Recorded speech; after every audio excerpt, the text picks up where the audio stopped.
Bienvenue dans ce premier salon de chronique politique, salon où respire la politique et naissent les idées. Ici, nous parlerons et discuterons en toute objectivité et sans langue de bois de la politique. Ce soir, je suis avec Monsieur Yao Madoché, juriste et président de l'ONG Ensemble. Bonsoir. À côté, Monsieur Aka Fonk, créateur de contenu. Et la plus grande surprise, Monsieur Jean-Charles Zogoï, qui d'habitude est présentateur, mais ce soir donnera son avis aussi sur le débat qui nous rassemble. Sans plus tarder, j'aimerais bien que nous nous attardions sur les discours qui ont été tenus et les actions menées par les candidats. Pensez-vous qu'il y a eu des ratés pendant cette campagne électorale? Si oui, lesquels? On va commencer avec M. Yao. D'accord. Bonsoir à tous et à toutes. Bonsoir à mes co-débatteurs de ce soir. Les élections étant finies, il est très important pour nous de pouvoir nous pencher sur les actions qui ont miné ces élections. Sur les ratés, moi, le premier raté que je vois, c'est déjà les campagnes. Parce que, voyez-vous, contrairement aux années antérieures, je prends les élections de 2010 et ceux de 2020, par exemple, où on a senti une campagne, une effervescence dans les campagnes. Cette année, personnellement, de mon point de vue, je n'ai pas senti une certaine ambiance dans les campagnes. Il y a des candidats qu'on n'a presque pas vus, pour ne pas dire pas vus du tout. Quand vous prenez une candidate comme Madame Lagou Henriette, on me le dira, mais je pense qu'elle n'a même pas fait de meeting. Quand vous prenez un candidat comme Jean-Louis Billon, quelqu'un que moi j'attendais beaucoup pendant ces campagnes, honnêtement, je suis resté sur ma faim. Il n'y a que le RHDP qui passe par là à quelques endroits, quand bien même l'effervescence était moindre par rapport aux années antérieures, je n'ai pas vraiment senti. Sur les discours aussi, je pense qu'on en reviendra. On en reviendra. Je pense qu'on va s'arrêter là et demander à M. Aka Fonk de nous donner aussi son avis, ce qu'il en pense. Alors, bonsoir à tous. Bonsoir, chers confrères. Alors, ce que j'aimerais exprimer comme, je dirais, opinion vis-à-vis de ces élections sur les ratés, c'est d'abord la déception vis-à-vis de l'opposition ivoirienne. Parce que on peut tout dire, mais il n'y avait pas d'engouement à ce sujet. Et aussi, les militants étaient un peu déçus de ce qu'on attendait par rapport à ce que pouvait produire une élection présidentielle en Côte d'Ivoire, notamment vis-à-vis de celle de 2010, parce que c'est la dernière élection où il y a eu un taux de participation qui était élevé. Si ma mémoire est bonne, c'était à 81%. Alors, ce qu'il faut remarquer d'abord dans cette élection, c'est que le seul parti qui était engagé, c'était le RHDP. Rappelons que c'est l'un des partis les plus implantés du pays. Ils ont la majorité à l'Assemblée nationale, dans les conseils régionaux, etc. Et donc, ce parti-là a mis les moyens à sa disposition pour pouvoir participer à une élection. Et aussi, comme mon confrère le disait tout à l'heure, il y a des candidats qui étaient attendus, qui ont beaucoup déçu. Voilà, je parlais de M. Jean-Louis Billon. Quand on parle de l'une des fortunes de ce pays, on se dit que la campagne va vraiment être waouh. Et quand on a un adversaire comme Alassane Ouattara, qui est un éminent président, un éminent politicien, qui maîtrise les rouages de la politique ivoirienne, on se dit qu'il va falloir faire plus pour l'affronter. Donc, moi, je suis un peu déçu de l'opposition, dans le contexte de l'union de l'opposition d'abord, et dans l'individualité, parce qu'une candidate comme Henriette Lagou, comme le disait mon confrère, vraiment, on n'a pas entendu. Franchement, il n'y a pas de bruit autour de leur campagne. Voilà, c'est ce que je voulais dire. Merci beaucoup pour votre intervention. Passons à M. Jean-Charles. Moi, je vais aller dans le sens de ce que les deux frères ont dit. Il n'y a pas eu de présence des candidats de l'opposition sur le terrain, ils n'ont pas été sur le terrain, soit par manque de moyens, soit par manque d'implantation, mais ils n'ont pas été sur le terrain. Mais comme raté, moi je vais prendre un autre sens. Déjà, le parti au pouvoir, dans sa campagne électorale, il y avait un magistrat dans leur équipe de campagne. Bon, je vais faire l'économie de donner son nom, mais il y avait un magistrat dans leur équipe de campagne. Vous convenez avec moi que la fonction de magistrat est incompatible voilà, à des fonctions politiques. Ça, c'est le premier raté. Au niveau des discours même qui ont été tenus, on a vu des représentants des cadres même du RHDP qui disaient que si vous ne votez pas, il va gagner, mais quand il va gagner, vous n'aurez rien. Ça, ce sont des discours vraiment à ne pas tenir. Je ne sais pas les raisons qui ont motivé ces discours-là, mais ce sont des discours à ne pas tenir. Comme raté, on a utilisé des moyens de l'État pour pouvoir mener un certain nombre d'actions, notamment l'hélicoptère voilà, qui s'est déplacé jusqu'à Bondoukou. Ça, ce sont des choses qu'on a décriées en 2010, je pense, et voilà, qu'on est en train de faire aujourd'hui. Et ça c'est le propre des hommes politiques. Ils tiennent des discours quand ils sont dans l'opposition, ils dénoncent des choses qu'eux-mêmes viennent faire quand ils sont au pouvoir. Et là, je parle de parti au pouvoir comme opposition, parce qu'on peut être dans l'opposition aujourd'hui et puis se retrouver au parti au pouvoir demain. Voilà, moi, c'est un peu ce que j'ai pu constater comme raté lors de cette campagne électorale. D'accord. Mais au regard de cela, est-ce que vous pensez que l'élection du président actuel, c'est-à-dire le président Alassane Ouattara, est sans surprise pour vous? Qu'est-ce que vous en pensez? On va commencer par M. Aka Franck. Alors, ce qu'on peut dire de cette élection, c'est que personne n'en attendait un autre résultat. Hein. Lorsqu'on a les principaux opposants, les principaux titilleurs, les personnes qui peuvent changer la donne, qui ne sont pas sur la liste électorale, bon, je pense que le résultat est sans appel. Je vais prendre un exemple très simple. En 2010, le RHDP disait comme ceci que lorsque deux grands partis sont unis, il n'y a que la victoire.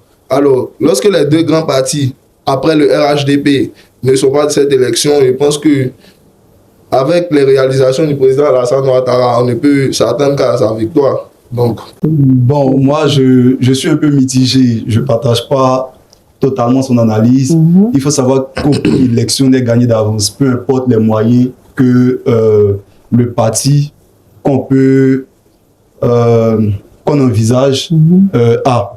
Déjà, avant de répondre à la question, il a dit un élément sur lequel je souhaite revenir. Vous voyez, il a dit que le RHDP a mené, je l'ai dit aussi, une campagne de wow, et que Jean-Louis Billon, qui est une fortune de ce pays, n'en a pas fait autant. Faut dire aussi que le RHDP, c'est tout un groupement. Nous, on a vu pendant ces campagnes-là des directeurs de sociétés faire des dons, des planteurs, faire des dons, des députés, ceci, cela. C'est pas à négliger.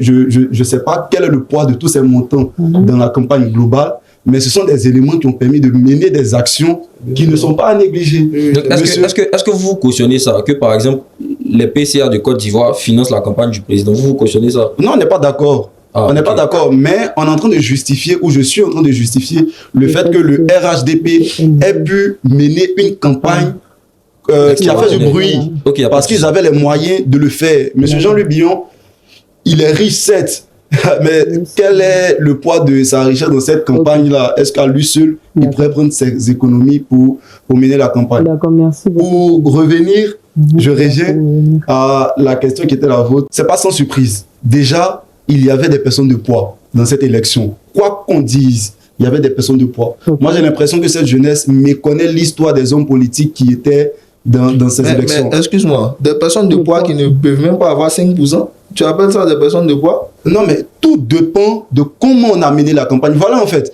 il y a Monsieur Don Melo, par exemple, qui a eu un certain nombre de pourcentages. C'est sa première élection présidentielle. On a une candidate comme Henriette Lagros qui s'était essayée les années précédentes, mais qui n'a pas fait mieux que ce monsieur. Monsieur Jean-Louis Billon, c'est sa première élection présidentielle. Et il a fait quand même des choses qui sont à saluer. Ce que je veux dire, c'est que quand vous prenez quelqu'un comme Madame Simone Gbagbo dans l'espace ou dans le paysage politique ivoirien, quand on me dit qu'une dame d'un tel poids est dans une élection et que cette élection est gagnée d'avance, je ne partage pas cet avis, à moins qu'on ne connaisse pas l'histoire de cette dame. Mais quand on parle de l'histoire de Simone Gbagbo, il faut aussi rappeler que Simone Gbagbo, c'était l'une des fondatrices du FPI. Et avec elle, l'électorat du FPI. Alors, si aujourd'hui ce parti est divisé, on estime que bon nombre de militants sont allés avec le président Laurent Gbagbo et bon nombre de militants sont allés avec d'autres aussi qui sont restés avec le président Afin Guessan. Donc, quand on parle de poids de Simone Gbagbo, faut rappeler que Simone Gbagbo, c'était le FPI. Aujourd'hui, c'est un autre parti qui est le MGC, le Mouvement des Générations Capables. Donc, c'est un nouvel électorat, c'est de nouvelles personnes à convaincre, c'est de nouveaux militants. Et quand vous parlez de Simone Gbagbo avec l'histoire de la Côte d'Ivoire, ça arrive avec le FPI. Aujourd'hui, le MGC, c'est très différent. Moi, ce que je dis, c'est quoi? C'est qu'il a dit quelque chose de très intéressant. Une élection n'est jamais gagnée d'avance. C'est vrai. Mais cette élection-là était déjà gagnée d'avance. Je partage son avis. Voici une opposition. Moi, quand j'ai regardé la campagne, j'ai regardé le déroulement du scrutin, j'ai tout de suite compris qu'ils n'avaient pas préparé l'élection. Ils n'étaient pas prêts. La plupart des candidats de l'opposition. Et ça, c'est mon analyse personnelle. Ils n'étaient pas prêts. La preuve, le jour du scrutin, dans 80% des bureaux de vote, ils n'avaient pas de représentants. Pourtant, ils ont pu avoir des parrainages. Il y avait plus de 25 000 ou 20 000 bureaux de vote. Donc, il fallait juste avoir 2 représentants par bureau de vote. Ils ont même fait une alliance. Donc, ça veut dire qu'ils n'ont même pas pu trouver 40 000 personnes pour pouvoir les repartir sur l'ensemble des bureaux de vote. Or, ils ont pu avoir des parrainages. Mais quand on Ils ont pu avoir 1% de l'électorat dans certaines régions, donc plus de 100 000 parrains. Et ils n'ont pas pu avoir des représentants dans les bureaux de vote. Pour moi, cette élection était déjà gagnée d'avance. Et pourquoi je le dis? Je le dis encore parce que ce soit Simone Gbagbo, Awa Dombello, Jean-Louis Billon, ce sont des personnalités politiques qui ont décrié le système électoral. Ils ont dit que tel que c'est en train de se tenir là, c'était sûr que le président Alassane Ouattara allait gagner l'élection. Mais donc, si on suit leur logique, la victoire est sans surprise.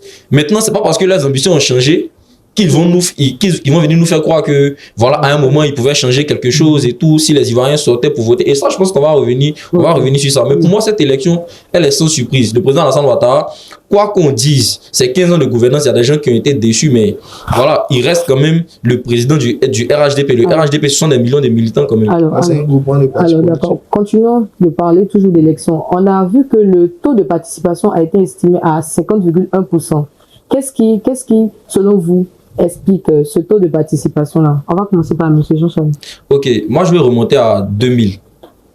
En 2000, il y a eu l'élection entre le président Laurent Gbagbo et le président Guéhi Robert Francis Vaudier, c'est eux qui étaient les candidats à l'époque. Et le président Laurent Gbagbo a remporté cette élection.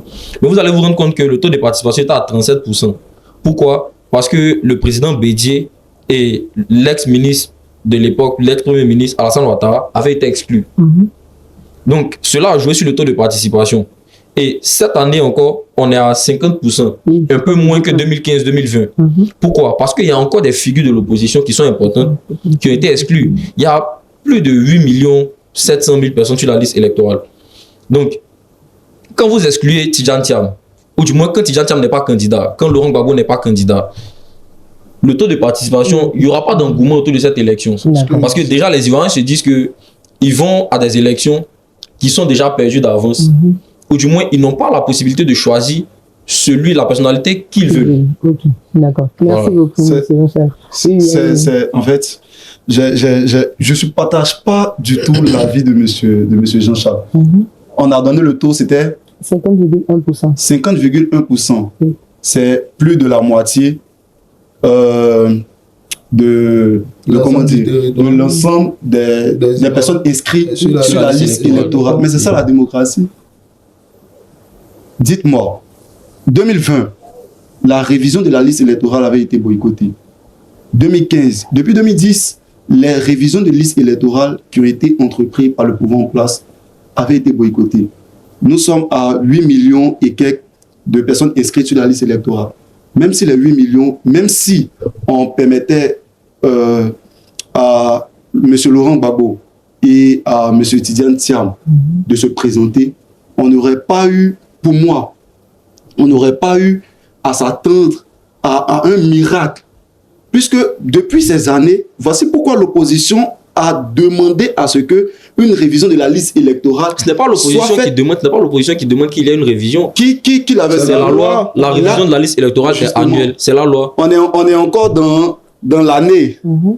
Dans l'annualité de la révision de la liste électorale, on a dit que la révision n'allait pas se faire. Les législatives sont en décembre. Il y aura quel temps pour faire la révision? Soyons sérieux. Justement, mais en fait, je me dis, au moment où nous parlons, nous sommes encore dans l'annualité de la liste électorale, de la révision de la liste électorale. Vous parlez de la loi, je dis jusqu'à actuellement, la loi n'a pas encore été biaisée, puisqu'on n'est pas encore en fin d'année. Le président de la CEI dit qu'il n'aura pas de révision cette année, que ça relève de l'impossible. Car cela ne tienne. C'est le même président de la commission électorale qui avait dit que après les élections, c'était possible. Il avait dit que la révision, la RLE pouvait se faire après les élections. Il a dit que la loi lui ordonnait de faire la liste, la révision de la liste électorale, mais elle ne dit pas quand. Donc je suppose que quand on est encore dans l'année, comme l'a dit mon Effectivement, mais il a tenu une conférence de presse dernièrement où il a donné la date des législatives et il a dit que ça relèverait de l'impossible de faire une révision. Moi, je suis juriste, je m'en tiens aux lois. Les hommes n'ont que dire et se dédire. Je n'accorde pas totalement de crédit à ce qui est dit ou à ce qui n'est pas dit. Moi, je m'en tiens à la loi. Vous avez évoqué le point de la loi. Je vous dis, selon la loi, on est encore dans la légalité de l'annualité de la révision de la liste électorale. Et donc, la liste électorale qui avait été demandée par l'opposition, parce que, faut pas qu'on se le cache, il y a quelques mois en arrière, les seules personnes qui soutenaient mordicus qu'il fallait faire la révision de la liste électorale avant l'élection, c'était les partis d'opposition. Pourquoi? Parce que depuis des années, ils ont boycotté la liste et ils se rendent compte que justement sur cette liste-là, les partisans qui sont les leurs ne sont pas assez représentatifs. Mais ça, c'est un fait. Pour cela, moi, je rejoins mon confrère parce que lorsqu'on a boycotté tous les processus depuis 2010, faut pas s'attendre à un miracle, franchement. Parce que depuis 2010, faut dire que le FPI, bon, l'actuel PPACI, on va dire l'opposition, a boycotté tous les processus qui étaient entamés. Donc pour vous, le taux de participation s'élève à 50%, c'est ça? Donc il y a un peu plus de 4 millions de personnes qui votent. Les 4 autres millions, les 4 millions 500 qui ne votent pas, pour vous, c'est quoi? Qu'est-ce qui explique ça? C'est de la faute de qui? Qu'est-ce qui explique? Ils ont décidé de ne pas voter, mais c'est ça la beauté de la démocratie. Ils ont décidé de ne pas voter parce qu'il y a des leaders de l'opposition qui ont donné des mots d'ordre de ne pas aller voter. C'est une réalité. Il y a des... Bon, là, c'est une nouvelle information. Quels sont les leaders, par exemple, de l'opposition qui ont demandé de ne pas aller voter? Laurent Gbagbo. Laurent Gbagbo a demandé de ne pas aller voter. Oui, Tidjane Thiam, ils ont décidé de ne pas participer au scrutin. Ils ont demandé... En fait, c'est différent. Dernièrement, on demandait à M. Laurent Gbagbo, est-ce que vous demandez aux personnes d'aller marcher? Il dit non. Mais je soutiens. Le mot d'ordre, c'est de pouvoir affirmer. Mais il a dit qu'il n'appelle à voter personne. Justement. Donc, il n'est pas parti pour notre scrutin. C'est une manière de dire à ses militants de s'abstenir d'aller voter. Ça, moi, je pense que lorsqu'on prend la décision même de ne pas choisir un autre candidat, c'est déjà un moyen de dire qu'on ne prend pas part au scrutin. Ce taux de participation qui est faible là, est expliqué par le fait qu'il y a 2 grands leaders de l'opposition qui n'ont pas été sur la liste électorale, qui n'ont pas été candidats. En 2000, Guéhi Robert va aux élections avec Laurent Gbagbo. Le taux de participation est à 37%. Le ministre Alassane Ouattara sort, il dit que c'est parce qu'il y a des gens qui ont été exclus. Donc l'exclusion aussi crée un manque d'engouement chez les électeurs. Ça c'est un élément, mais il faut reconnaître aussi que la moitié des Ivoiriens inscrits sur la liste électorale se sont levés pour aller voter. Maintenant, autre chose. Si on laisse même les leaders de l'opposition qui ont appelé à ne pas aller voter, quand la veille du scrutin, on affiche des résultats, soit par erreur, soit par tentative, bon, on ne sait pas. Mais quand on affiche des résultats, ça ne donne pas le courage d'aller voter parce que tu te dis que ta voix ne va pas compter. Mais est-ce que c'est un média fiable? Est-ce que est-ce que c'est la commission électorale indépendante? Parce que, à ce que je sache en Côte d'Ivoire, le seul moyen qu'on a de connaître le futur président, c'est la commission électorale indépendante. Donc, d'où sortent les résultats? Et il y a le conseil constitutionnel qui vient pour légitimer ce que la commission électorale a donné comme information. Alors, moi, en tant qu'Ivoirien, moi, il me dit quoi? Tant que ce n'est pas la CEI ou le conseil constitutionnel qui donne des résultats, ce n'est pas crédible. Donc voici un média qui est censé relayer les résultats que la commission électorale va leur donner, va leur transmettre. Et la veille du scrutin, ils font sortir des résultats. Un grand média comme Abidjan.net, ils font sortir des résultats. Et vous êtes en train de me dire que ça, c'est pas de nature à entacher le scrutin. On doit attendre que la CEI donne des résultats. Donc, d'où sortent ces résultats-là? Moi, je suis juriste. Je suis légaliste. Vous voyez, il ne faudrait pas amputer l'erreur de certaines personnes à la crédibilité ou l'erreur de certains médias n'entache pas forcément la sincérité du scrutin. Non, ce que je dis, je ne suis pas en train de dire que l'erreur d'Abidjan.net engage la CEI. Mais je suis en train de dire que ça peut créer des suspicions vis-à-vis de la CEI. Oui, ça peut créer comme ça décourage. Publier quelque chose. Nous sommes dans une émission chronique politique, c'est ça. Vous avez des plateformes et tout qui, justement, quelqu'un peut s'asseoir chez lui à la maison, faire un tableau et puis estimer un certain nombre de choses publiées. Est-ce que parce que Chronique Politique a publié sur sa plateforme une liste de candidats avec des points prévisionnels, avec des pourcentages, Est-ce pour cela qu'on Moi, je pense nous que dira ce que lui il décrit, que c'est Ça la ne sera pas crédibilité. sans impact. Ça sera pas sans impact. Je ne dis pas que le scrutin n'a pas été crédible. Je dis, ce qui s'est passé avec Abidjan.net a eu un impact sur l'engouement. Effectivement. C'est clair. c'est possible Et qu'à cela ne tienne. moi-même, je dis quelque chose qui m'engage, mais peut-être même qu'il y a des militants RHDP même qui se sont dit que c'est sûr qu'on va gagner le scrutin, donc ils ne sont pas allés voter. C'est possible. C'est Je suis possible. pas en train de dire que c'est seulement l'opposition qui s'est découragée. Hein. Il peut y avoir même des militants du parti au pouvoir qui se disent que avec cette opposition-là, c'est sûr qu'on gagne. Mais qu'est-ce Donc, qui on dit y va que ce pas. n'est pas une manœuvre de l'opposition aussi pour jeter le discrédit sur les... Que ce soit une manœuvre de l'opposition, que ce soit une tentative de fraude, ça a un Ça a un impact. impact. C'est clair. Et quel est l'impact? L'impact est négatif. hein. L'impact est négatif. Quel est l'impact réel? Parce que, en fait, je comprends pas. Quel est l'impact du fait que Abidjan.net est publié? Mais ça pourrait décourager des gens qui avaient envie de voter. Puisque déjà, avant même de parler de boycott et tout ça, il y a une partie de la population qui est jeune, qui ne s'intéresse pas tellement aux trucs de politique. Parce que pour eux, leur voix ne compte pas. Ils vont sortir pour aller voter. On a vu en 2010 ce qui s'est passé.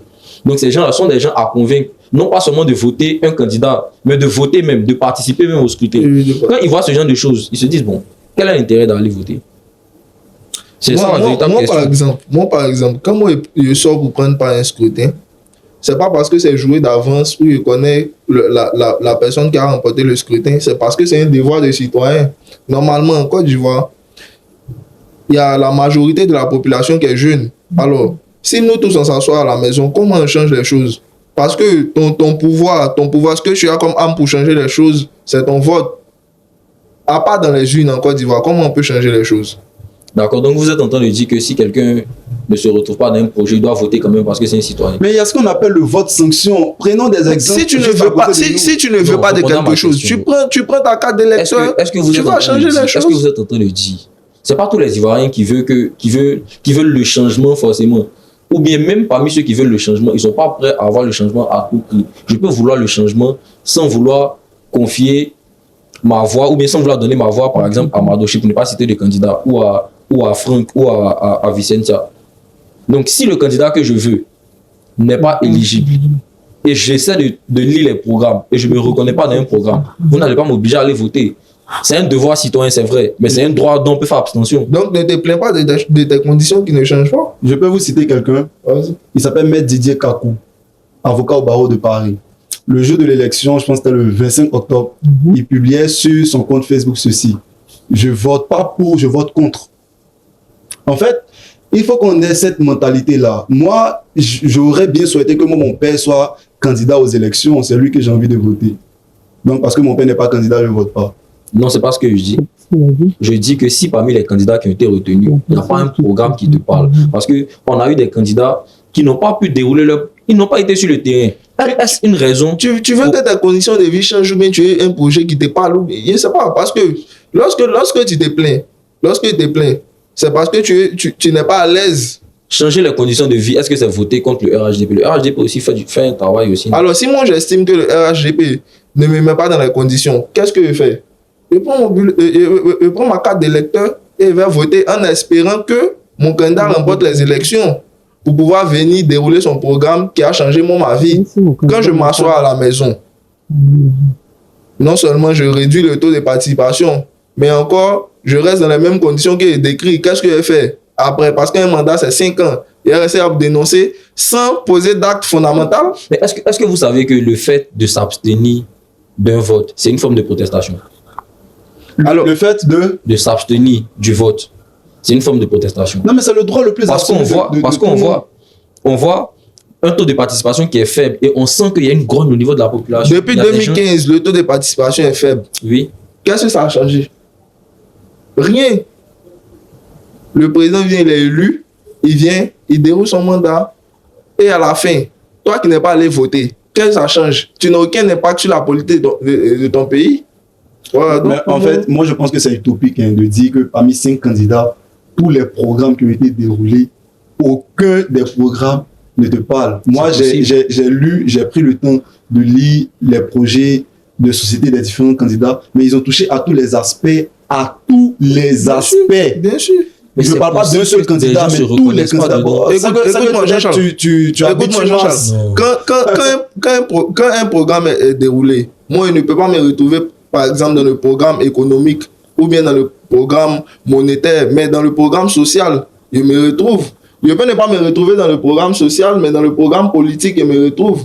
Alors, quand je prends les 5 candidats, chacun un programme au niveau de la santé, au niveau des finances, au niveau du social, au niveau de l'éducation, mais tu ne peux pas venir me dire que le programme de Jean-Louis Billon, il est nul de A à Z. Tu ne peux pas venir me dire que forcément, dans l'ensemble de l'opposition, il y a forcément un candidat en lequel tu te reconnais. Mais comme tu ne veux pas aller voter parce que toi, ton candidat n'a pas été retenu, c'est pour ça que Et c'est ça le vrai problème des jeunes en Côte d'Ivoire. Donc, au regard de tout cela, est-ce que vous ne pensez pas que seule l'élection de 2010 est vraiment une élection inclusive?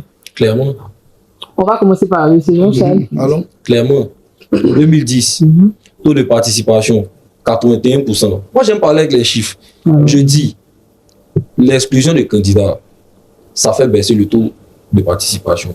En 2010, on a le PDCI qui est représenté avec le président Bédié. On a une élection où Laurent Gbagbo est candidat. On a une élection où le président Alassane Ouattara est candidat. On a une élection où il y avait d'autres figures. Mais je pense que ces 3 figures majeures là qui, on va dire, qui occupent la scène politique depuis les années 90, ils ont été candidats. On a vu le taux de participation. Et les électeurs, ou du moins la population, avaient le choix entre des programmes différents de leaders influents qui étaient retenus et qui pouvaient participer à cette élection-là. Quand je parle d'inclusivité, je parle aussi du fait que, voilà, le peuple est sorti voter. On dit 81% du taux de participation. Donc, quand le peuple même a la possibilité d'aller voter et tout, le peuple n'est pas exclu. Mais le peuple ne se sent pas exclu quand il voit qu'il y a ces leaders qui sont là. Donc, pour moi, c'est l'élection la plus inclusive. C'est clair. L'exclusion, c'est quoi? Il faut peut-être qu'on définisse l'exclusion, c'est quoi? En fait, si le problème de la Côte d'Ivoire, c'est qu'on s'attaque sur les personnes. Je ne suis pas en train de dire que l'élection de 2025 a été plus inclusive que celle de. Non, mais c'est ça la question. Est-ce que 2010 est l'élection la plus inclusive? Répondre à la question. Je mène une analyse et je finis par répondre à la question. Je suis en train de dire, d'abord, c'est quoi l'inclusion? Parce que l'élection de 2025, là, tous les grands partis politiques de la Côte d'Ivoire étaient représentés. Pas du tout. Monsieur Awa Domelo, qui est-il? Awa Domelo est un dissident du PPACI. Il n'est pas le candidat du PPACI. Ok, il n'est pas le candidat du PPACI, mais Jean-Louis Billon est dissident du PDCI. Il n'est pas le candidat du PDCI. Ok. Il faut rappeler qu'ils ont été déchus de leur poste. Ils ont été déchus de leur poste de vice-président, de secrétaire. En fait, pour vous, ça aurait été quoi une élection inclusive? Une élection inclusive, c'est une élection où tous les partis politiques ont la possibilité de participer à l'élection avec les candidats qui se sont choisis. Ok. Dites-moi, est-ce que le PPACI a été empêché? Oui, ils ont été empêchés. Par quel élément? Parce que jusqu'ici, je pense que celui qui a été empêché de se présenter à l'élection présidentielle, c'est M. Laurent Gbagbo. C'est M. Laurent Gbagbo qui est le candidat choisi par la convention du PPACI. On va faire une analyse par analogie ou par comparaison. On est en Côte d'Ivoire, pas très loin de nous, il y a un pays qu'on appelle le Sénégal. Dans les mêmes conditions, avec quelques nuances près, dans les mêmes conditions, le candidat qui était celui du PASTEF a été écarté. N'est-ce pas? Et ce candidat-là, je ne sais pas moi, peut-être c'est ce qu'il nous faut en Côte d'Ivoire. Il n'a pas pu participer, quelqu'un d'autre a pu participer. Aujourd'hui, les premiers ministres. Il prend l'exemple du Sénégal. Moi, c'est le problème que j'ai aussi avec certaines personnes. Quand ils prennent l'exemple du Sénégal, en fait, actuellement, il est plus facile de critiquer l'opposition que de critiquer le pouvoir en place. Parce que quand ils parlent du Sénégal, voici des gens qui demandent à l'opposition de se trouver d'autres candidats parce que leurs candidats ne sont pas éligibles ou bien la candidature de ceux qui se sont choisis pose problème. Mais ils ne sont pas capables de dire au parti au pouvoir de faire comme Macky Sall. Parce que Diomaye Faye ne s'est pas présenté contre Macky Sall. Il s'est présenté contre le successeur de Macky Sall. Donc Macky Sall s'est retiré de cette élection. Donc si vous pouvez dire ça aussi à l'opposition, dites aussi au parti au pouvoir. Mais moi je pense que j'étais dans la continuité de mon analyse quand on m'arracha la parole. Ah d'accord. D'accord. Parce que l'exemple du Sénégal, je trouve qu'il ne colle pas avec l'exemple de la Côte d'Ivoire. Non mais en fait, vous voyez, moi je suis un peu dérangé parce que là je répondais à la question pour dire que l'inclusivité pour moi c'est pas lié aux personnes. l'inclusivité, c'est lié peut-être en Côte d'Ivoire dans l'atmosphère ivoirienne, peut-être aux partis politiques, surtout les partis politiques avaient la possibilité de présenter un candidat. Ok.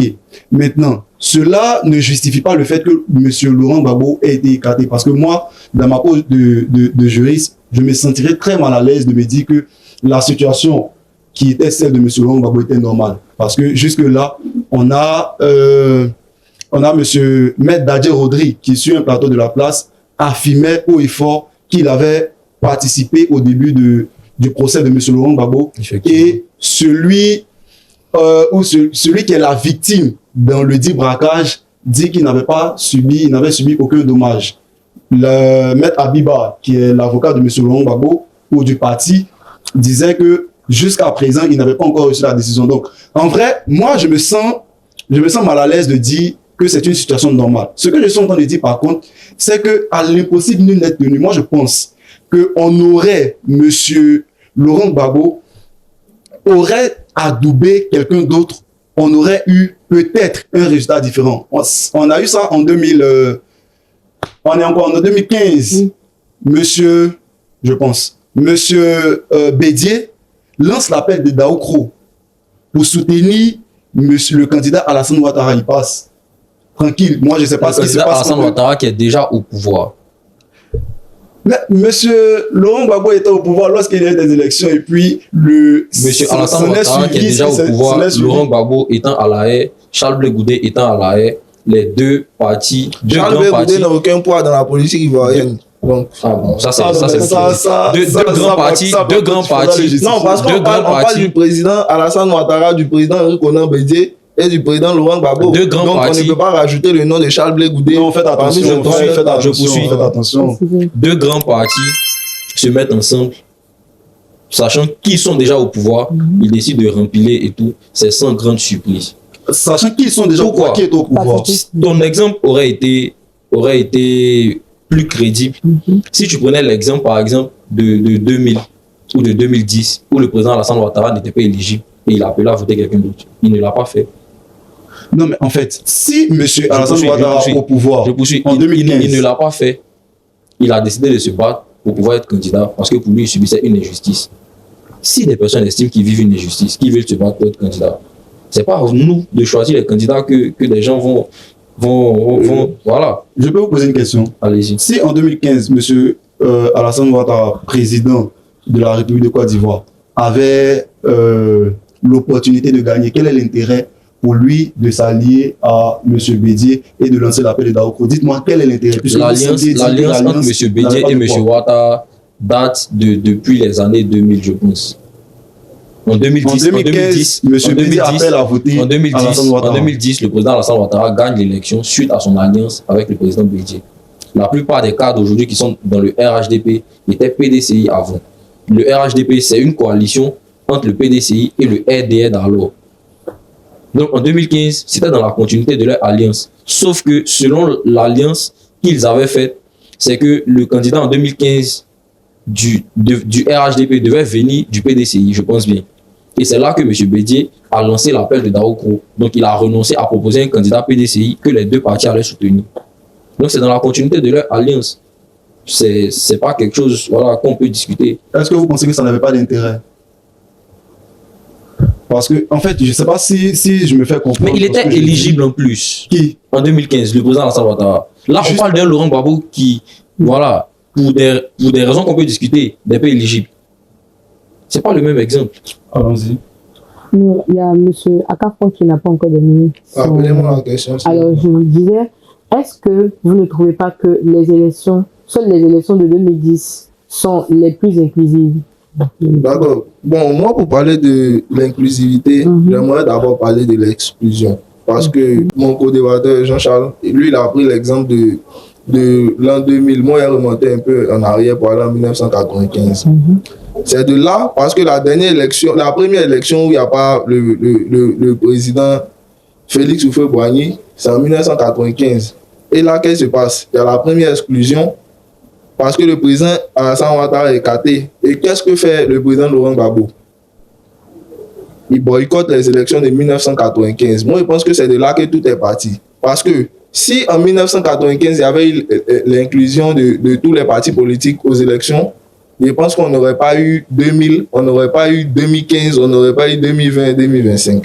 Alors, dit que l'élection de 2010 était inclusive, c'est très vrai parce qu'on a d'abord le taux de participation qui est le plus élevé. C'est un record en Côte d'Ivoire. Tout le monde est sorti pour voter. Et c'est là qu'on dit qu'on peut changer les choses. Pour revenir sur le sujet sur lequel je parlais avec mon ami. Voilà. Et aussi, moi j'aimerais souligner une chose, c'est qu'en 2015, il y a une incompréhension parce que deux partis ne peuvent pas se mettre ensemble et ensuite on va vouloir prendre un candidat pour soutenir un autre candidat. Une élection présidentielle, c'est une compétition. Quand on va à une compétition, c'est pour gagner. Alors quand on n'a pas d'adversaire crédible, l'union, elle n'a pas sa place ici. Voilà, donc moi, je n'ai pas compris ça. Donc si l'union a été faite, c'est que justement, il y avait des enjeux. Alors, si ça, c'est un autre débat. C'est ce que j'ai Oui, mais ça, c'est un autre débat. Ça, c'est pas le sujet. Alors, je pense que elle va enchérir sur d'autres sujets. Mais pour ce sujet-là, 2010, c'était vraiment une élection inclusive. Et si on avait eu ça en 2021 et en 2025, pardon, vous aurez vu que le taux de participation aurait même pu dépasser celui de 2010 parce que je vous assure qu'il y a bon nombre d'Ivoiriens qui ne sont pas satisfaits de cette situation et qui veulent changer les choses. Mais comme leurs candidats ne font pas partie de la liste électorale, ils sont restés à la maison pour boycotter cette élection. D'accord. Continuons sur cette lancée. Est-ce que vous pensez que élection en Côte d'Ivoire rime avec climat de peur, violence, etc. et tout? On va commencer par M. Akrafa. Mais regardez même d'abord l'improvision.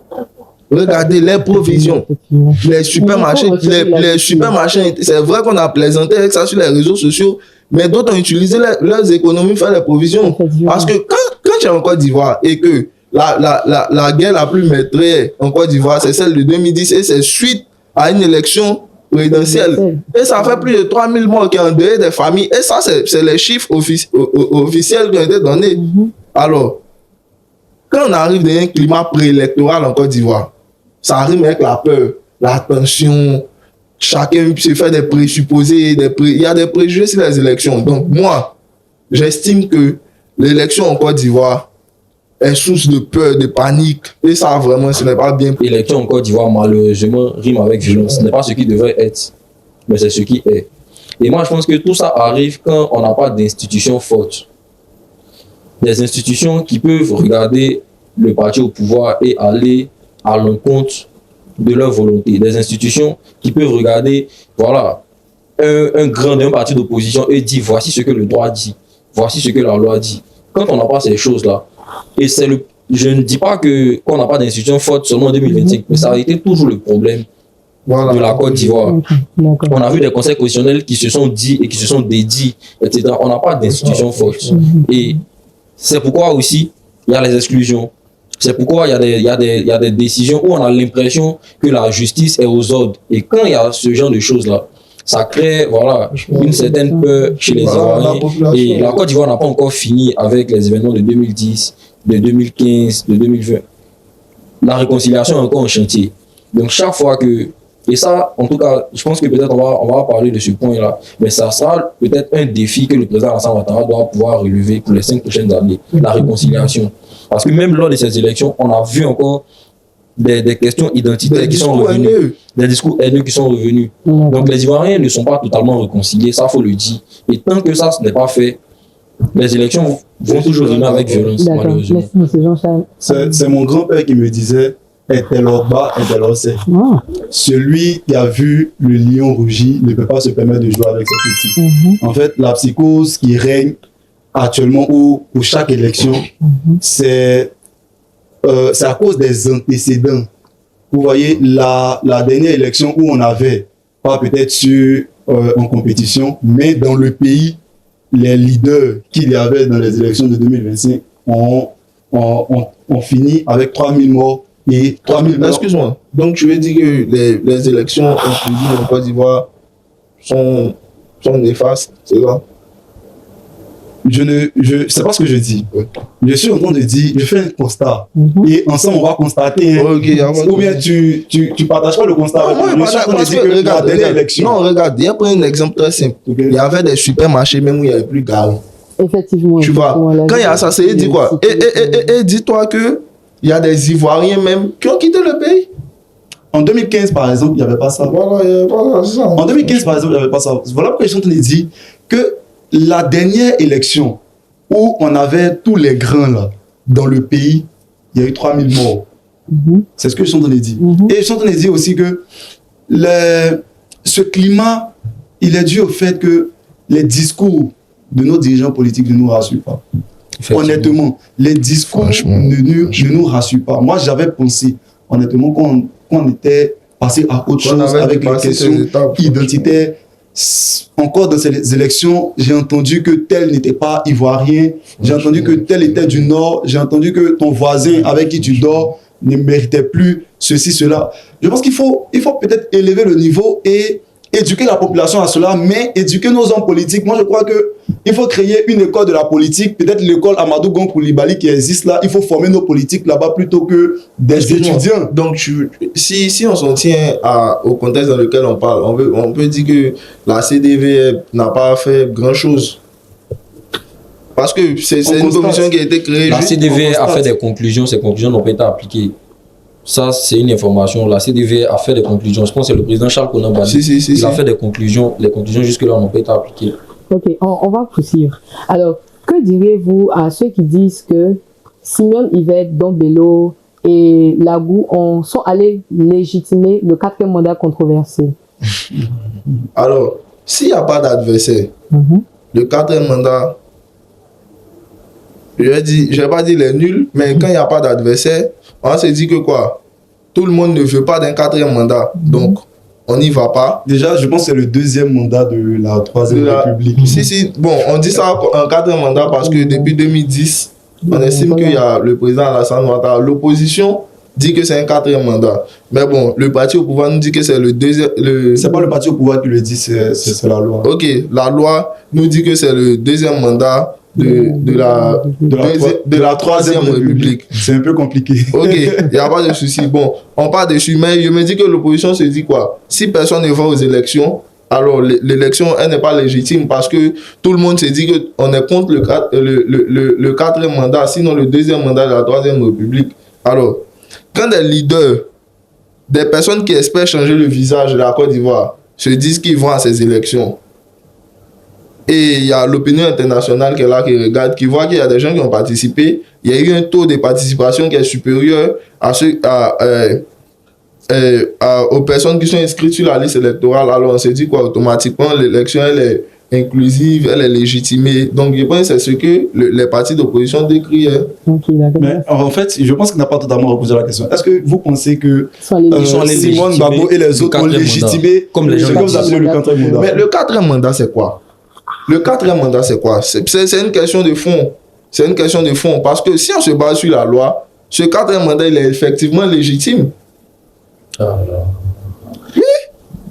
Vous êtes comme M. Jean-François Passy. Non, parce que si on se base sur la loi... Vous tournez non, je ne tourne pas. Si on se base sur la loi, le 4e mandat, il est légitime. Maintenant, moi, laquelle de loi? Pardon? Laquelle de loi? La Constitution de 2016? Alors, la Constitution de 2016, il faut savoir que quand des gens de l'opposition vont vous dire que la nouvelle constitution n'entache pas ou bien ne supprime pas l'ancienne constitution, mais quand le président du Conseil constitutionnel, qui est un éminent juriste, qui est celui-là même, ou je vais dire celle-là même, qui est le garant de la constitution ivoirienne, sort pour nous confirmer que ce mandat il est effectivement possible, qu'est-ce que nous on peut dire? En tant que citoyen de Côte d'Ivoire, qu'est-ce que nous on peut dire? Et après cela, il y a le gouvernement de Côte d'Ivoire qui sort pour nous dire que les décisions du Conseil constitutionnel sont irrévocables. Nous, on peut dire quoi? En fait, je peux vous aider. Il n'y a pas de problème. Moi, j'ai été enseigné en licence 1 par le professeur Martin Bléou. Je pense qu'en matière de droit constitutionnel, il n'y a pas meilleur. Oui, il a été aussi mon professeur. Et en licence 1, donc bien avant ces élections, alors que moi j'étais en licence 1, le professeur Martin Bléou disait et écrivait dans son cours de droit constitutionnel que lorsque il y a une révision de la Constitution, on continue dans la même République. Mais lorsqu'il y a un changement de Constitution, on passe d'une République à une autre. Martin Bléou l'a dit quand j'étais en licence 1. Alors, moi je ne sais pas parce que M. Bredoumi Soumaïla disait sur le plateau, je pense, de Alain Foka, qu'en accord, donc ce que le RHDP avait dit au PDCI, c'était que cette constitution ne pouvait pas permettre aux candidats de se représenter, et c'est sur la base de ça qu'eux, ils ont voté. Ok, moi je dis 7. Ça a été des supercheries entre les partis politiques. Mais la loi, en fait, l'interprétation du droit, il faut que ce soit correct pour tout le monde, peu importe ou disons, peu importe là où on se trouve. Monsieur Martin Bléou, il était le directeur de campagne de monsieur Feu Francis Vaudier. Le PIT, alors que le professeur Francis Vaudier était opposé à celui qui est là aujourd'hui. En ce moment-là, il nous disait que quand on change de constitution, on passe à une autre république. Et nous, ce qu'on nous a dit, le vote de 2016, c'était pour changer de constitution. Quoi qu'on ait dit aux gens de l'opposition que le changement de constitution n'emportait pas création d'une nouvelle république. Mais ça, c'est pas vrai. C'est pas ce qui est juste. Attendez, moi, il dit le point sur lequel il veut rebondir, lequel, bon, on va pas refaire le débat du troisième mandat. Non, on pourra pas le refaire. C'est déjà acté. Le président Alassane Ouattara a gagné l'élection. Mais si on veut revenir, voilà, sur ce qu'il a dit, effectivement, on a changé de république. Mais la question qui se pose, c'est est-ce que lorsqu'il y a un changement de république, les compteurs sont remis à zéro? Vous avez parlé d'éminents juristes qui ont statué sur la question, mais celui qui a écrit la Constitution, ou du moins ceux qui ont écrit la Constitution, sont aussi d'éminents juristes. M. Oraga Obou, M. Cissé Bakongo, M. Sansan Kambile, qui se sont retrouvés même devant le Parlement et qui ont dit qu'ils pouvaient prouver avec un article de loi, l'article 183, que cette Constitution ne permet pas au président Alassane Ouattara de faire un troisième mandat. Et même si cette Constitution lui permettait de le faire, lui-même, il ne comptait pas le faire, mais ils ont affirmé que la Constitution, sur la base de l'article 183, interdisait au président Alassane Ouattara de faire un troisième mandat. Vous n'allez pas me dire que lorsqu'il disait ça, il ne savait pas ce qu'il disait. Maintenant, on peut considérer le fait que le Conseil constitutionnel, qui est l'organe en charge des candidatures à statuer, on va se baser dessus et avancer. Mais il dit que cette constitution ne remet pas les compteurs à zéro. Bon, je ne sais pas ce qui s'est passé jusque-là pour que le professeur Oraga Obou et le ministre Bakongo puissent revenir sur ce qu'ils ont dit. Il faut dire juste qu'il y a un parti qui a menti à l'autre. Maintenant, quelle est la campagne qui a été faite lors du référendum? C'était qu'on changeait de constitution, c'était une nouvelle république, mais le président Alassane Ouattara ne devait pas se présenter et les gens ont voté. On peut appeler ça peut-être une ruse en politique, on peut appeler ça peut-être, bon, je ne sais pas, j'ai un dol, mais voilà, les gens ont voté. Aujourd'hui, il est candidat. Et la question qu'elle a posée était de savoir si Bion, Henriette Lagou, Simone Gbagbo ont légitimé le quatrième mandat. L'opposition qualifie ce nouveau mandat-là de quatrième mandat. Donc pour eux, c'est une forfaiture pour l'opposition. Donc le fait de participer à l'élection, est-ce qu'ils ont légitimé? Pour moi, je pense que ce sont les candidats qui ont décidé de partir à une élection parce que pour eux, le changement ne pouvait arriver que par les urnes. Donc ils ont décidé de sanctionner en griffe le président Alassane Ouattara par les urnes. Donc ils ont appelé un sursaut démocratique qui n'a pas eu lieu. Mais est-ce qu'ils ont légitimé le quatrième mandat? Mais s'ils ne partaient pas aux élections, qu'est-ce que ça entraînait? Rien. Mais en 2020, ils ne sont pas partis. Oui, mais il y a un candidat qui est parti. Il y a un candidat qui est parti, en fait. Donc, c'était qui? Monsieur KKB. Bon. Il y a un candidat qui est parti. Ça dépend de l'angle sur lequel on se place. Si on se place du côté de l'opposition, on va dire l'opposition en griffe que j'appelle l'opposition significative, Laurent Gbagbo, Cheikh Tidiane Thiam, ils ont légitimé parce que pour eux, ils ont décidé de ne pas partir afin de ne pas légitimer ce mandat parce que pour eux, les conditions n'étaient pas réunies. Maintenant, Simone Gbagbo, Awa Dombelo, Jean-Louis Bion aussi, bon, ils étaient contre le troisième, le quatrième mandat. Ils sont contre les conditions d'élection. Donc pourquoi est-ce qu'ils vont à ces élections-là aussi? Moi, c'est une question aussi que je me pose. Moi, pour Simone Gbagbo, peut-être j'ai mon analyse. Qu'on ne va pas. Pourquoi est-ce qu'ils vont à l'élection? Et Simone Gbagbo, c'est elle qui crée Cap Côte d'Ivoire. L'une des premières coalitions de l'opposition pour combattre le quatrième mandat, combattre c'est un échec. Les réformes électorales et tout ça. Donc, je me demande pourquoi est-ce qu'elle va à cette élection? Quand on crée une coalition et puis on n'arrive pas à s'unir, comment on appelle ça? Un échec. C'est un échec total. Cap Côte d'Ivoire, c'est un échec total. Donc pour moi, ils ont participé à une élection. Maintenant, si on se met du côté de Laurent Gbagbo, Cheikh Tidiane Thiam, on pourrait dire qu'ils ont légitimé ce qu'ils appellent quatrième mandat. Oui, parce qu'il n'y a pas véritablement de contestation jusque-là. Et chose, moi qui m'a intrigué, monsieur Jean-Luc Billon, je pense au soir même de l'annonce des résultats provisoires, il avait déjà fait un post incroyable. Un post incroyable, sans l'ombre d'une petite contestation. Bon, après, vraiment...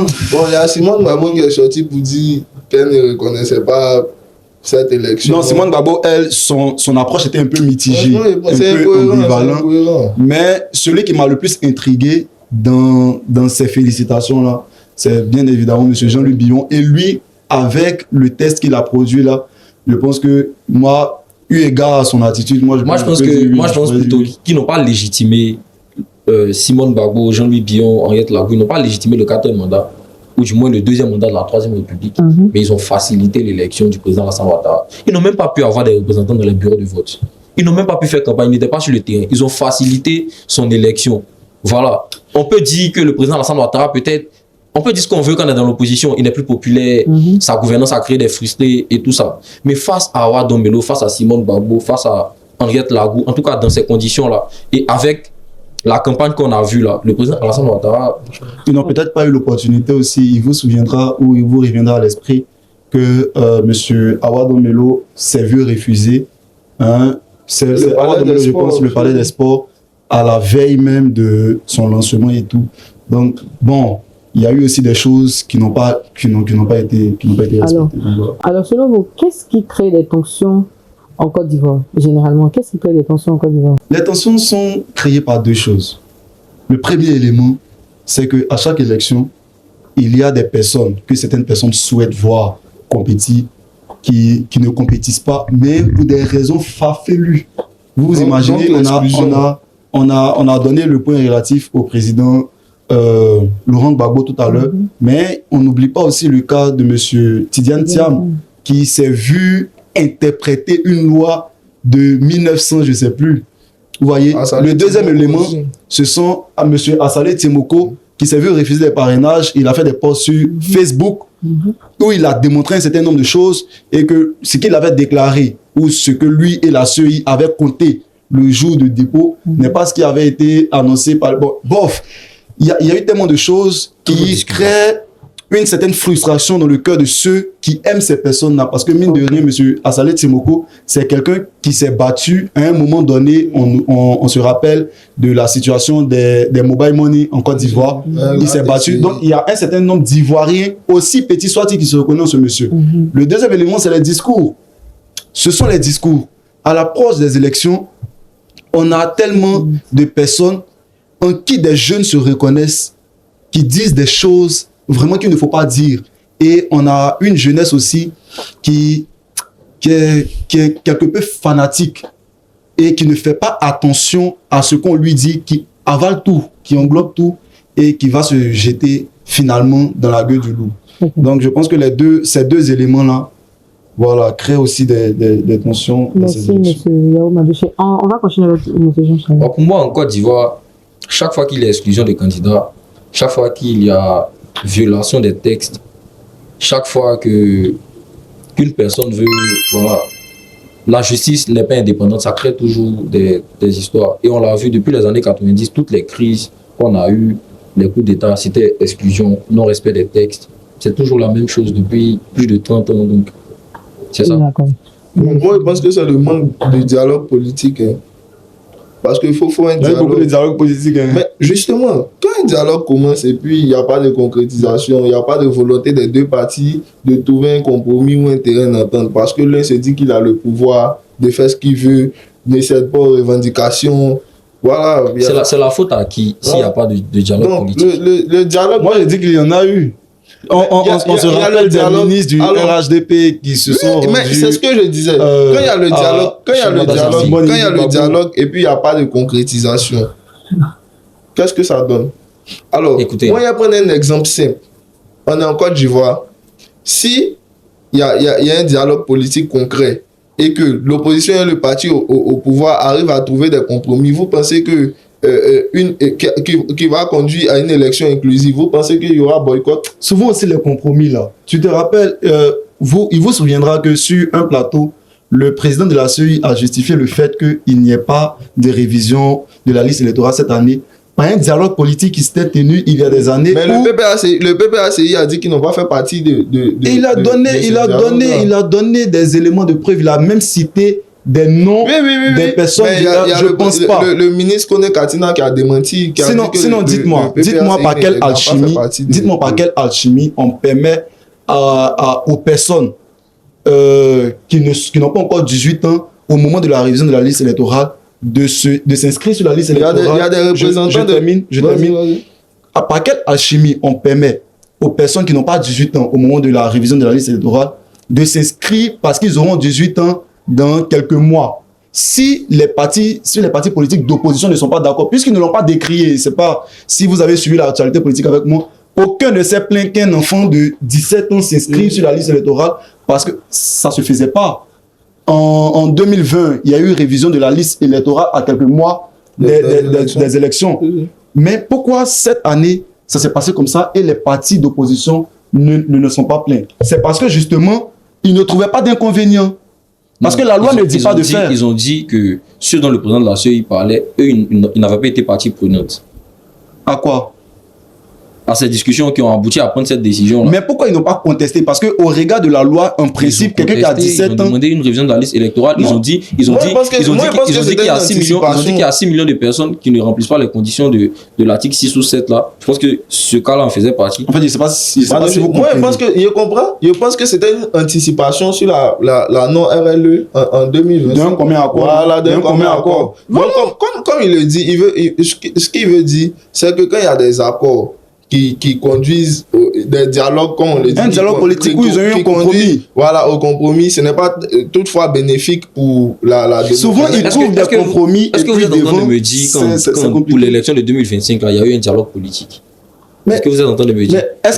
Si la question c'est est-ce qu'il y a eu un dialogue politique en 2025, il peut y avoir des dialogues. Mais les dialogues avant les élections. Il peut y avoir un dialogue. D'accord. Mais c'est l'aboutissement du dialogue qu'on regarde. La dernière fois que le PPACI, que le PDCI dialogue avec le parti au pouvoir, en quelle année? Rappelle-nous. En 2023.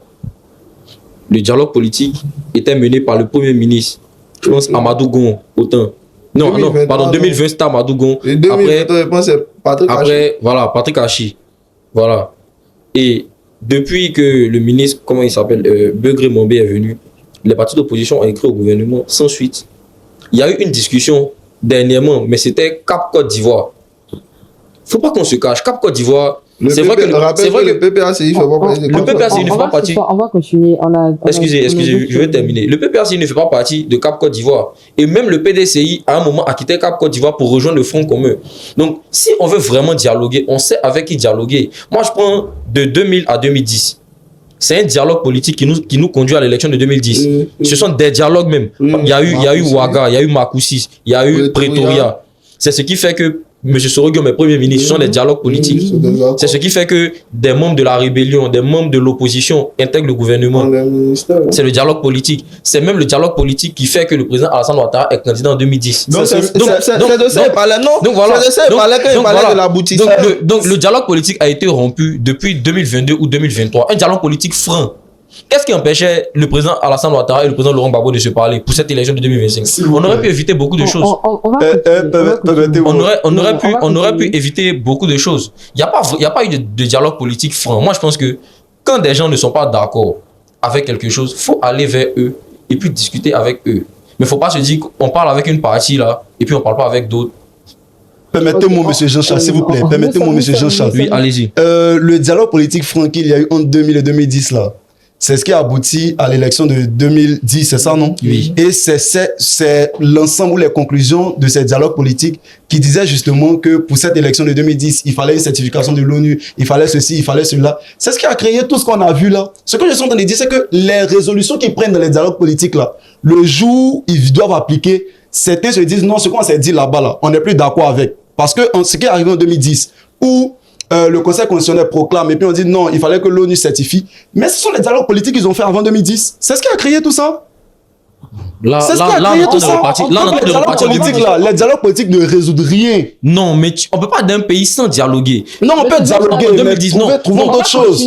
Je suis d'accord. Tu es d'accord au moins avec ça? Quand tu me dis que on dialogue et puis après on ne respecte pas les conclusions du Voilà. dialogue, je suis d'accord. Mais dis que pour ça, faut pas dialoguer. je suis Non, pas il d'accord. faut dialoguer d'une autre manière, Voilà, mais les dialogues merci, politiques tels qu'on merci, connaît, monsieur. il faudrait plus les faire. Maintenant, est-ce qu'ils ont écrit dans le dialogue politique que le Conseil constitutionnel peut venir se dédier après? Est-ce qu'ils ont écrit dans le dialogue politique que la CEI peut aller dans le QG d'un candidat On va pour continuer donner... après. C'était On va pas le nœud du problème. On va continuer. monsieur Allons-y, Joly. c'était pas le On va nœud du continuer. problème. Alors, pour vous, la dernière question, avant qu'on ne termine notre salon.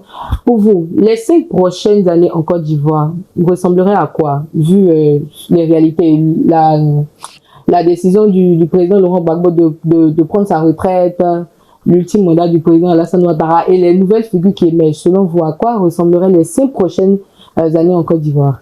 Voilà, on va continuer avec monsieur Franck. D'accord, moi, bon, sur cette question, j'aimerais vraiment rendre hommage au président Laurent Gbagbo parce qu'il a mené beaucoup de combats en Côte d'Ivoire et quand il prend une sorte de retraite, c'est vraiment émouvant d'abord pour nous qui aimons ce monsieur-là parce qu'il faut rappeler que le bulletin unique, c'est un combat du président Laurent Gbagbo. Le vote à 18 ans, c'est un combat du président Laurent Gbagbo. On a aussi la CEA, Commission électorale autonome qui est aujourd'hui CEI, c'est une revendication du président Laurent Gbagbo. Alors, plusieurs combats qui ont été menés par ce monsieur-là. Nous, en tant que jeunes, on ne peut qu'applaudir la carrière. Il faut aussi souligner que le président Alassane Dramane Ouattara, normalement dans son dernier mandat, Alassane Ouattara, autant pour moi. Ah bon? Dans...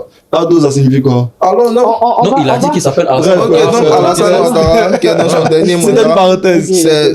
c'est un éminent fonctionnaire du FMI. C'est quelqu'un qui a fait beaucoup de réalisations pour la Côte d'Ivoire. Je ne peux pas citer ces deux-là sans parler du président Henri Konan Bédié, père à son âme, qui est quelqu'un qui a beaucoup fait des sacrifices pour la politique ivoirienne. On se souvient le miracle économique, c'est lui qui était alors ministre de l'économie. Donc, on va dire que nous, pour les 5 prochaines années, on pense à une passation de génération, les nouveaux visages qui émergent, à Saleh Tiemoko. Bon, on ne peut qu'espérer. Comme Jean-Charles le disait tout à l'heure, quand ils sont dans l'opposition, ils ont des belles paroles, des promesses, comme un homme qui drague une femme. Et après, quand ils arrivent au pouvoir, ceux qu'ils ont dénoncés hier, ils viennent appliquer les mêmes choses. C'est ce qui crée tous ces problèmes-là. Donc, on espère que la prochaine génération sera consciente que la Côte d'Ivoire sort de plusieurs années d'instabilité, sort de plusieurs années donc de haine, sort de plusieurs années donc de disputes par-ci par-là. Va falloir unir les Ivoiriens. D'accord, merci monsieur. Monsieur Yaou. Avant de parler des 5 prochaines années, on va aller droit au but. Oui, mais c'est important de souligner ce qu'il a souligné aussi. J'ai l'impression qu'on ne connaît pas assez le président Laurent Gbagbo.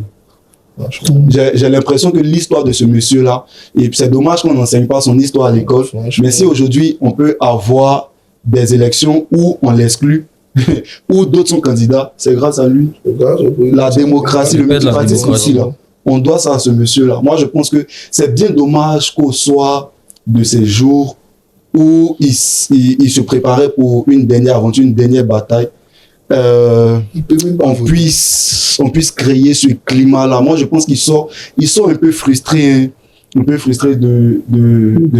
eu égard à tous les combats qu'il a menés. Il faut lui rendre hommage. Et je pense qu'il faut appeler tous les jeunes que nous sommes à aller se documenter sur le président Laurent Gbagbo. C'est très important.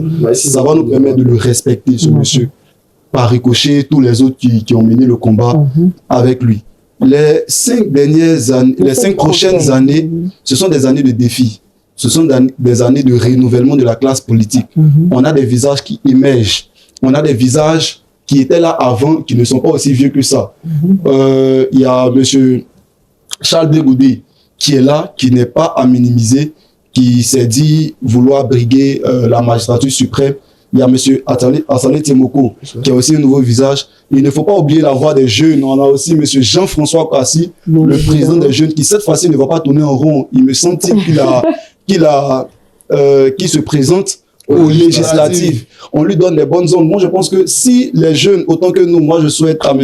Jean-Charles de briguer des élections pour qu'on puisse aller le défendre. C'est ça, mais il faut que les jeunes se donne en politique, les 5 prochaines années, là, c'est pour nous. Bon, moi, je pense que j'ai pas encore l'âge de la magistrature suprême, mais quand cela nous tienne, le jour, ça viendra. Voilà, c'est pas un appel pour que vous mettez les yeux sur moi. Merci, monsieur. On va terminer avec monsieur Jean. Les 5 prochaines années, tout de suite, je pense au renouvellement de la classe politique, mais avec un petit pincement au cœur, quand je vois des personnalités comme le président Alassane Ouattara, Laurent Gbagbo, qu'on ne va plus voir sur la scène politique. Au-delà des clivages, des partis politiques et tout, ce sont des gens pour qui, en tout cas moi, j'ai beaucoup de respect. Parce que il y a eu des crises où j'ai été impliqué. Mais il y a beaucoup de choses. Et moi, sur ma chaîne, j'ai tendance à mettre en avant les hommes politiques. Ouais, il y a beaucoup de choses qui sont arrivées à la Côte d'Ivoire de bien, qui sont du fait de ces messieurs-là. Quand je prends un homme comme le président Laurent Gbagbo, ils l'ont dit tout à l'heure, le père de la démocratie, c'est à cause de lui aujourd'hui qu'il y a des partis politiques. La liberté de la presse, c'est Laurent Gbagbo. Et même sur l'aspect économique, il n'est pas économiste, mais le budget sécurisé qui réduit la dette, le programme PPTE, c'est le président Laurent Gbagbo. Et les années qui viennent, est-ce que les jeunes qui vont venir, parce que c'est vrai que souvent on dit faut des jeunes. Moi, je pense qu'on peut être jeune et ne pas avoir la lucidité politique. Et on peut être vieux et l'avoir. Ce qui fait un homme politique, c'est la lucidité. Et les jeunes, parfois, ils se disent que comme des gens ont 80, ils ont 83 ans, ils doivent quitter la scène. Pour moi, je ne pense pas comme ça. Moi, je pense qu'on peut avoir même un président qui a 100 ans, pourvu qu'il ait de la lucidité. Il a aussi de la force. Pourvu il ne faut pas faire comme à côté. Voilà. Pourvu qu'il ait un programme, pourvu qu'il pense à la nation, pourvu qu'il pense à la jeunesse. On peut être jeune et ne pas penser à son pays. Il y a des jeunes qui sont des putschistes. Il y a des jeunes qui prennent le pouvoir, mais ils ne travaillent pas pour leur pays. Donc le truc, ce n'est pas d'être jeune. Et ça, c'est ce qu'on doit comprendre sur les 5 prochaines années. C'est vrai, on aspire à une classe politique plus jeune, on veut voter des gens qui sont jeunes. Mais ce n'est pas parce que tu es jeune que tu dois avoir la voix de la jeunesse. Un jeune peut être attaché à un vieux qui a un vieux en griffe, qui a un projet pour lui. Donc, il y aura un renouvellement de la classe politique, il y aura le départ de plusieurs acteurs. Et puis voilà. D'accord. Nous vous remercions pour ce débat. C'est nous qui vous remercions. Autant houleux. Voilà, nous sommes à la fin du salon et nous espérons que vous reviendrez encore prochainement pour un deuxième numéro dans le salon de chronique politique. Voilà, merci.